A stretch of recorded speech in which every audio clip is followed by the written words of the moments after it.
हर हर महादेव। जय श्री राम। आज मैं आप सबको माता सरस्वती से संबंधित एक शाबर मंत्र देने जा रहा हूँ।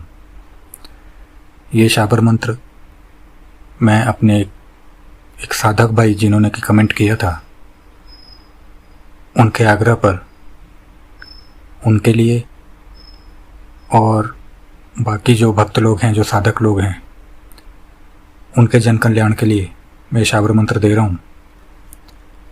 यद्यपि मैं मंत्र बहुत ही कम ऐसे सीधे तौर पर देता हूँ, क्योंकि देखिए YouTube पे मंत्र तो कोई भी दे सकता है, परंतु जो जागृत और वाकई में जो प्रभावी मंत्र होंगे वो सीधे नहीं दिए जाते, गुरु शिष्य परंपरा के अंतर्गत ही आते हैं। दूसरा, मंत्रों में बहुत सारी चीज़ें होती हैं, देवता की आज्ञा लेनी पड़ती है, या जो आपके गुरु शिष्य परंपरा में है उधर से आज्ञा लेनी पड़ती है, तभी मंत्र दिए जाते हैं। लोग देने के लिए तो कुछ भी दे देते हैं, परंतु इसका दुरुपयोग ना हो और कोई इसी ऐसे ही मंत्रों को फिर उठा के आगे अपना ना कह दे कि हाँ भाई ये हमारा है, इसलिए लोग प्रायः ऐसे मंत्र देते नहीं हैं। परंतु फिर भी मैं उन साधक जी के लिए और अन्य लोगों के लिए उनके आग्रह पर यह मंत्र प्रकाशित करने जा रहा हूँ। ये मंत्र काफ़ी प्राचीन है, गुरु शिष्य परंपरा के अंतर्गत आता है, और जब आप लोग इस मंत्र को देखेंगे या सुनेंगे तो इसमें गुरु गोरखनाथ के शब्द लगे हुए हैं, अर्थात ये कहीं ना कहीं गुरु गोरखनाथ से ही प्रकट हुए हैं मंत्र। तो ये ऐसा नहीं है कि अभी के जो बना दिए गए मंत्र हैं वैसे हैं। मंत्र काफ़ी सरल है। इससे पहले कि मैं मंत्र पर आऊँ, मंत्र के बारे में मैं ये बता दूं कि इस मंत्र से केवल माता सरस्वती बुद्धि और विद्या ही नहीं देती, परंतु ये मंत्र आपके किसी भी प्रकार के कष्टों का निवारण करने में पूर्ण रूप से सक्षम है। किसी भी प्रकार के कष्ट हों, उनका पूर्ण रूप से इसका निवारण किया जा सकता है। ये मंत्र शाबर परंपरा के अंतर्गत आता है, तो मैं आशा करता हूँ कि जो भी इस मंत्र को करेगा उसको शाबर पद्धति के बारे में ज्ञान होगा, शाबर पद्धतियों में मंत्र जाप कैसे होता है उसका ज्ञान होगा। पहले मैं मंत्र बोल देता हूँ, मंत्र को 2 बार बोलता हूँ, फिर मंत्र के विधान के ऊपर आता हूँ। आप लोग मंत्र सुन लीजिए, मैं 2 बार बोलूँगा। 3 लोक आकाश के पार, सरस्वती माई बैठी हंस पर सवार, आओ माई करो उद्धार, बुद्धि विद्या दो करो कष्टों का संहार। गोरख का ये शब्द है, जाने न देना खाली, दुहाई है मेरे गुरु की, जिस पर तुम्हारी कृपा निराली। मंत्र मैं एक बार और बोल रहा हूँ। 3 लोक आकाश के पार, सरस्वती माई बैठी हंस पर सवार, आओ माई करो उद्धार, बुद्धि विद्या दो करो कष्टों का संहार। गोरख का ये शब्द है, जाने न देना खाली, दुहाई है मेरे गुरु की, जिस पर तुम्हारी कृपा निराली। ये मंत्र हुआ। इस मंत्र की विशेषता ये है कि इसको आपको जागृत करने की जरूरत नहीं है। ये मंत्र पूर्ण रूप से स्वयं जागृत है, केवल इसे चैतन्य रखने की जरूरत है। जो भी लोग शाबर पद्धतियों में मंत्र जाप करते होंगे वे जानते होंगे कि मंत्र को जागृत करना या चैतन्य रखने में क्या भेद है। जो नहीं जानते उनको मैं बता दूं कि शाबर पद्धतियों में मंत्रों को जगाना पड़ता है, जैसे कि ग्रहण काल या किसी भी पुण्य तिथियों पर, और चैतन्य का मतलब उसे एक निश्चित संख्या में जाप करके आपको उसे चैतन्य रखना पड़ता है।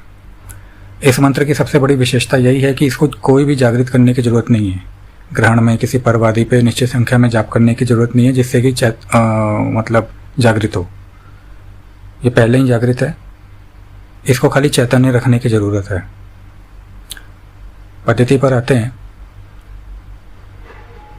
इसका आप लोग नियमित मंत्र जाप करें, 1 माला पर्याप्त है।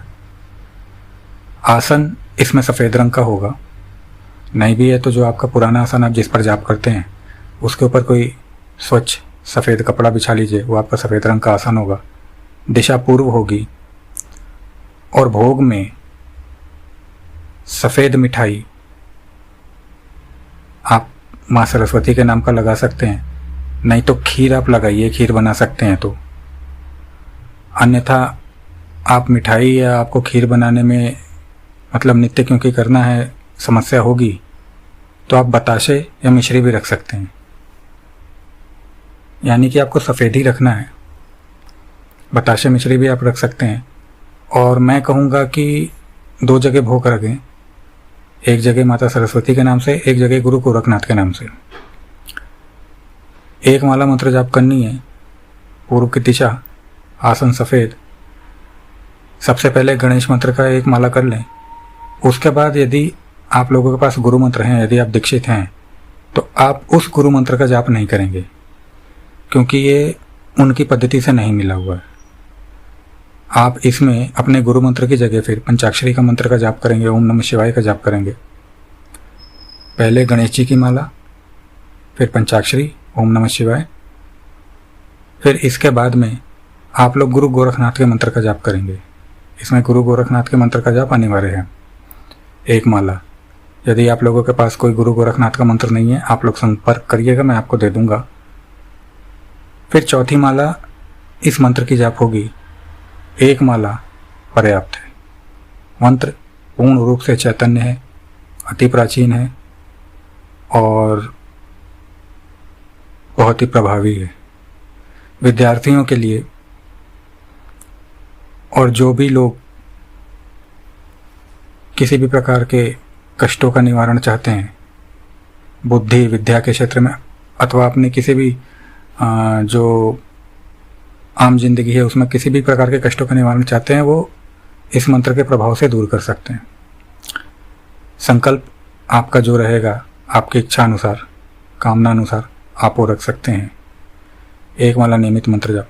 उसके बाद आप लोग जब जाप कर लेंगे तो वहीं पे थोड़ी देर के लिए 5 मिनट के लिए भोग और मिठाई को छोड़ना है, जो भी आपने भोग लगाया होगा।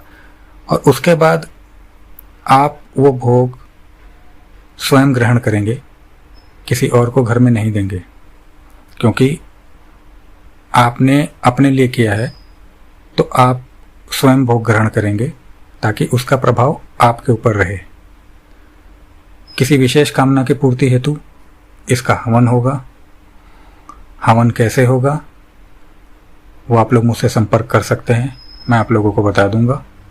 खाली इसमें आप हवन सामग्री और गूगल डाल के हवन मत करने बैठ जाइएगा, अपना दिमाग मत लगाइएगा, क्योंकि जिसने मंत्र दिया है उसकी भी कुछ जिम्मेदारी होगी।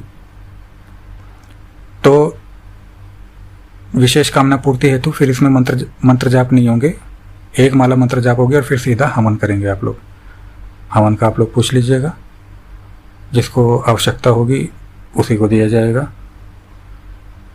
और गुरु गोरखनाथ पे, माता सरस्वती पे, इस मंत्र पे और देने वाले पे विश्वास जरूर रखिएगा। यदि विश्वास नहीं होगा तो आप लोग सब जानते हैं, इस साधना में मंत्र चाहे किसी भी शक्ति का हो, कितना भी बड़ा क्यों ना हो, वो कहीं भी कार्य नहीं करेगा।